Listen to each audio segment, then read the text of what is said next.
They'd seen me bail out. They saw my P-38 splash into the water. I was completely trapped. We hardly ever recovered anyone that went down. They flew incredibly dangerous missions over the islands of the South Pacific. I remember seeing that first phosphorus bomb, and I said, that's what X looks like. And then I saw the real stuff, which doesn't look pleasant at all. I panicked. I just absolutely panicked. I'm probably going to be dead in the next 10 minutes. Getting off course was all too easy and deadly. In bad weather, a lot of those islands look the same. After 2 or 3 hours, you should be seeing some land, and you don't see it. Got right to the point of saying, hey, we're not going to make it this time. And being captured by the enemy was not an option. We heard that some of the pilots had been tortured. You'd be better off to end it yourself than to be caught by them. It was kill or be killed.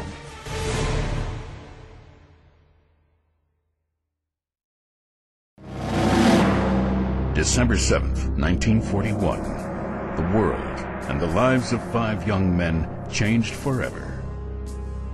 Someone said that they just bombed Pearl Harbor. And I said, where's Pearl Harbor?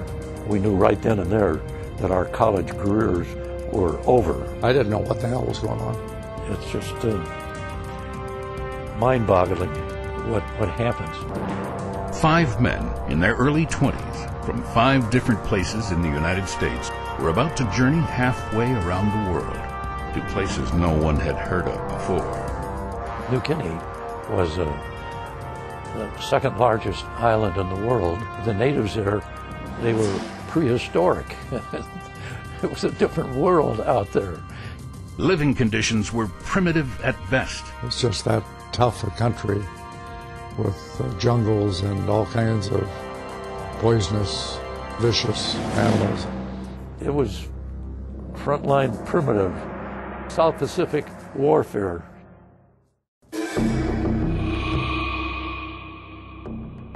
Their enemy was unforgiving. The Japanese didn't obey the rules of the Geneva Conference. It wasn't like going down and being in Stalag or something and getting fed and clothed. We hardly ever recovered anyone that went down. Pinky Anderson was a very good friend of mine, and we found out later that he had been beheaded. That was the rule for the Japanese. If they had an American fighter pilot, they just behead him.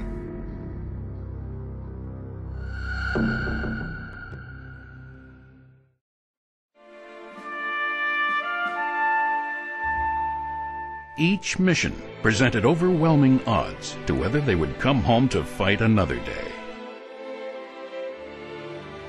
We who were flying airplanes were in a different kind of a war than those that were on the ground or on ships.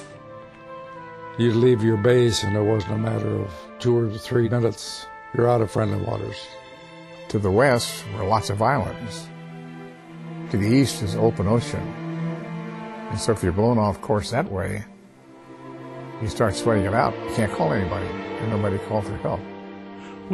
We were scared every mission, and if you weren't scared, there was something wrong with you.